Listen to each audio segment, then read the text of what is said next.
మరి ఇంత ప్రార్థన చేస్తున్నాం కదా, మన జీవితాల్లో దేవుడు ఒక మాట పలికితే సరిపోయిద్దిగా, పలకొచ్చుగా. ఆయన పలికితే సమస్త సృష్టి మొత్తం కలిగినప్పుడు మన జీవితాల్లో ఎదుర్కొంటున్నటువంటి, మళ్ళీ ఏమన్నాడు, నువ్వు నాకు మొరపెట్టు నేను నీకు, ఆ మాట కూడా అన్నాడా లేదా?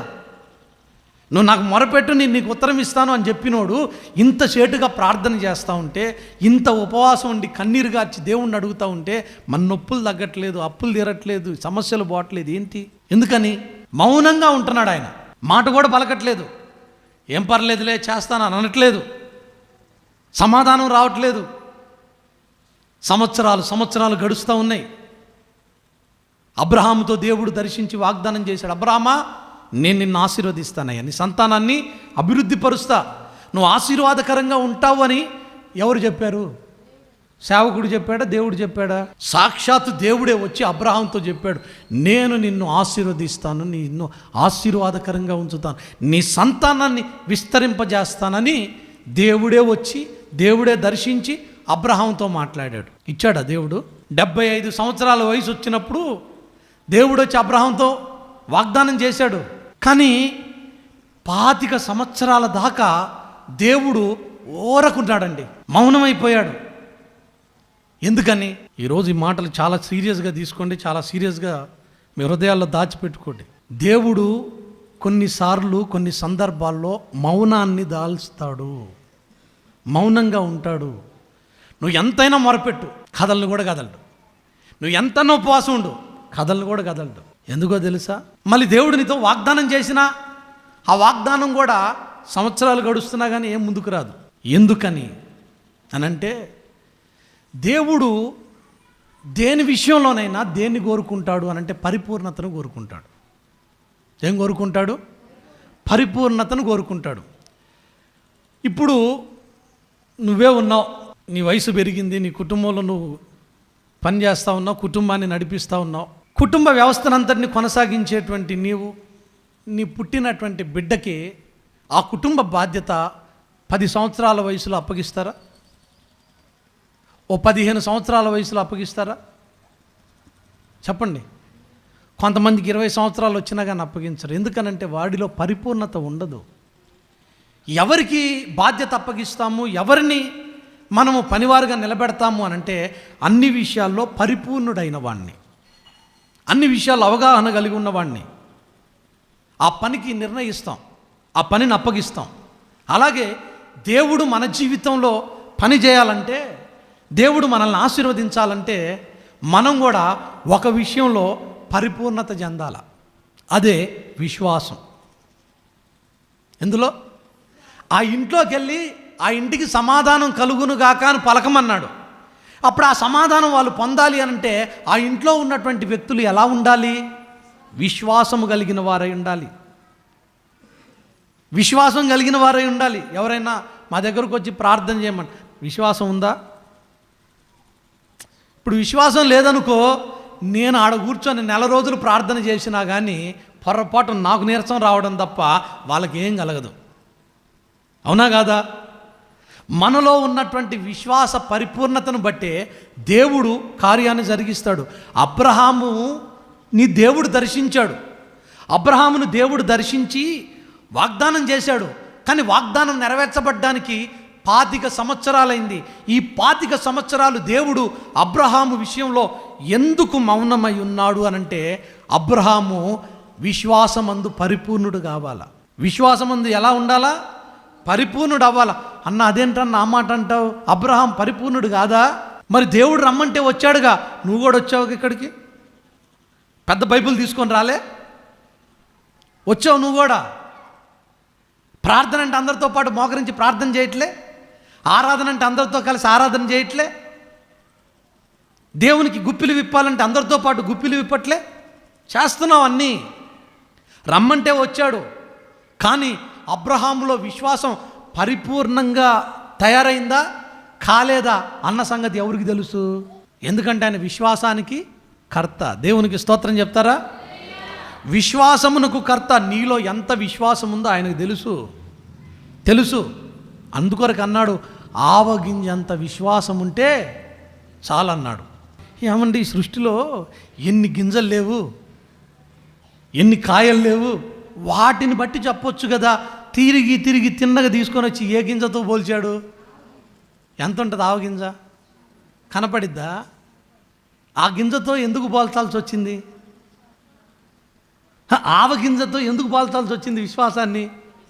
కనీసం ఆ ఆవగింజ ఎంతన్నా ఉంటే, అబ్బాయి నువ్వు ఎంత విశ్వాసం కలిగి ఉండరా, జాంకాయ అంత విశ్వాసం కలిగి ఉండరా, తాటికాయ అంత విశ్వాసం కలిగి ఉండరా, కొబ్బరికాయ అంత విశ్వాసం కలిగి ఉండరా. ఇప్పుడు విశ్వాసం కావాలంటే పరిపూర్ణం కావాలా? ఏం చెప్పనా, అన్ని గింజల్లోకెల్లా కూడా ఆవగింజ పరిపూర్ణమైంది. ఆవగింజ నట్టు వదిలే ఏం చేసిద్ది? దొల్లుకుంటూ పోయిద్ది. ఇక మిగిలినటువంటి కాయలు ఏమన్నా ఉన్నాయి అనుకోండి, వాటిని వేయండి. చూసారు ఎప్పుడన్నా ఆవాలు పడ్డాయి అనుకో, పడ్డకాడు ఉంటాయా? పోతాయి. అంటే పరిపూర్ణతలో ఆవగింజని మించింది ఏది లేదు. స్తోత్రం చెప్పండి గట్టిగా. పరిపూర్ణతలో ఆవగింజని మించింది ఏది లేదు. అందుకొరకు యేసయ్య ఏమన్నాడనంటే ఆవగింజంత విశ్వాసం అన్నాడు. అంటే అంత చిన్న విశ్వాసం కాదు, అంత పరిపూర్ణంగా ఉండాలా. పరిపూర్ణమైన విశ్వాసం నీలో ఉంటే, నేను చెప్తున్నాను, దేవుడు నీ విషయంలో చెయ్యందంటూ ఏదీ లేదు. అబ్రహాముతో వాగ్దానం చేసినప్పటికీ అబ్రహాము జీవితంలో తనకు కుమారుణ్ణి ఇవ్వలేకపోవడానికి కారణం ఏంటి అనంటే అబ్రహాములో పరిపూర్ణమైన విశ్వాసము రాలేదు. పిలిచాడు, వచ్చాడు, మధ్యలో కరువు వచ్చింది. ఏం చేశాడు? ఐగుప్తుకి వెళ్ళాడు.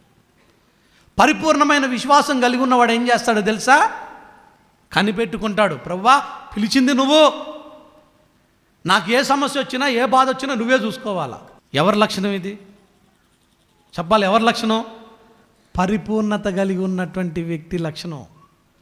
విశ్వాసమందు పరిపూర్ణత కలిగిన వాడు ఏం చేస్తాడంటే, నువ్వు నన్ను రక్షించావుగా, నువ్వు నన్ను పిలిచావు కదా, కాబట్టి నువ్వు నాకు సహాయం చేయాలా. ఆకలితో అలమటింపజేస్తావో, ఆకలితో చంపుతావో, అవమానాలకు అప్పగిస్తావో, నీ ఇష్టమయ్యా, నీ ఇష్టం. విశ్వసించువాడు కలవరపడ్డు. దేనికి భయపడ్డండి? నేను చెప్తున్నా, ఈరోజు నీ జీవితంలో నువ్వు మొరపెడుతున్నవి నువ్వు పొందుకోలేకపోతున్నావంటే, వాటిని స్వాధీనపరుచుకోలేకపోతున్నావు అనంటే కారణం ఏంటో తెలుసా? దేవుడు సంసిద్ధంగా ఉన్నాడు, కానీ నీలో పరిపూర్ణమైన విశ్వాసం అనేది లేదు. ఆ పరిపూర్ణమైన విశ్వాసం నీలో ఉంటే నా దేవుడు నీకు కూడా సహాయం చేస్తాడు. అబ్రహామును పిలిచి అన్ని సంవత్సరాలు ఆగడానికి గల కారణం ఏంటంటే అబ్రహాములో విశ్వాసం పరిపూర్ణం కాలేదు, ఇంకా పరిపూర్ణం కాలేదు. పరిపూర్ణమయ్యేంత వరకు ఏమి చేశాడు అనంటే ఎదురు చూశాడట, ఆగిపోయాడు అనమాట, మౌనం అయిపోయాడు, నిల్చున్నాడు అలాగా. అది ఎప్పుడైతే పరిపూర్ణం అయ్యిందో ఇక వెంటనే దేవుడు సంతానాన్ని ఇచ్చే విషయంలో వెనకడుగు వేయలేదండి. దేవునికి స్తోత్రం కలుగును గాక.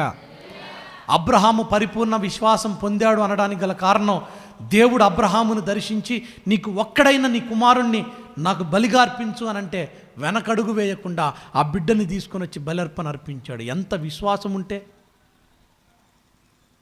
దేవుని మీద ఎంత నమ్మకం ఉంటే ఆ పని చేస్తాడు.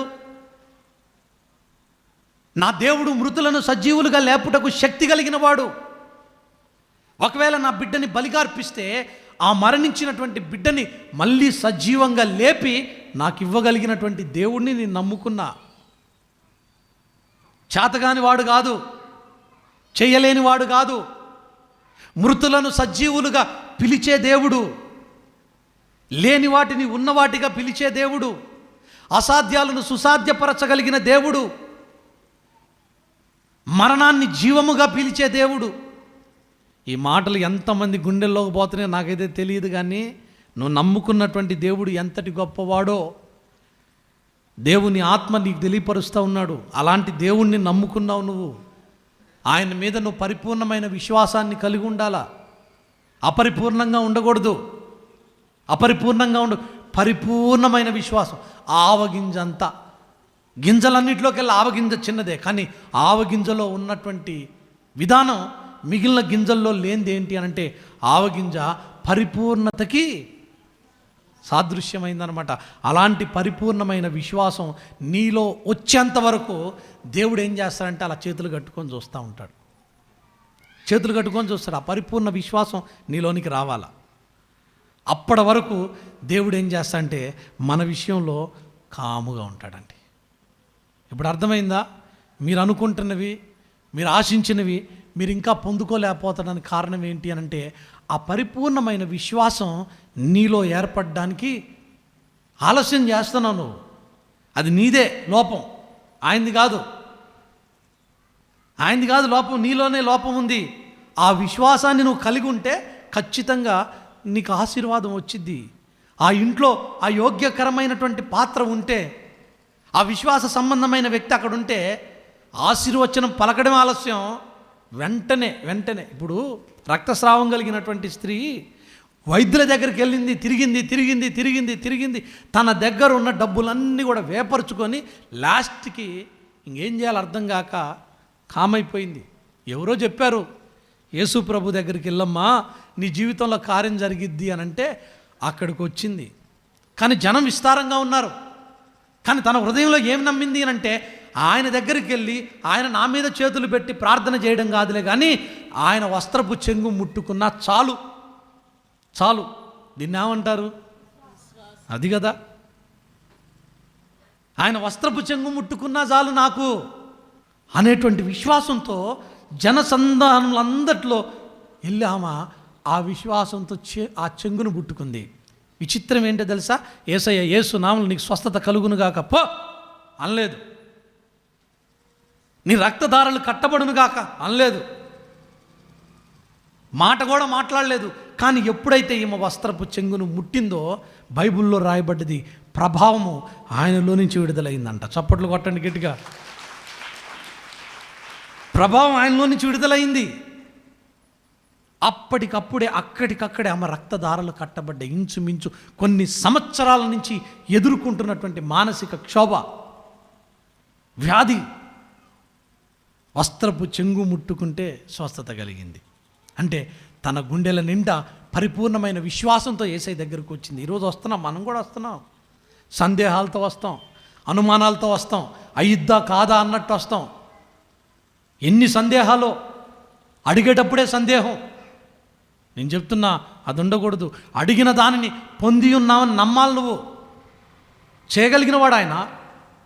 అలాంటి దేవుని దగ్గరకు వచ్చి అడిగినది ఏదైనా పొంది ఉన్నామని నమ్మేటువంటి ఆ పరిపూర్ణమైన విశ్వాసాన్ని నువ్వు కలిగి ఉంటే నా దేవుడు ఖచ్చితంగా నీ విషయంలో కార్యం జరిగిస్తాడు. స్తోత్రం చెప్పండి.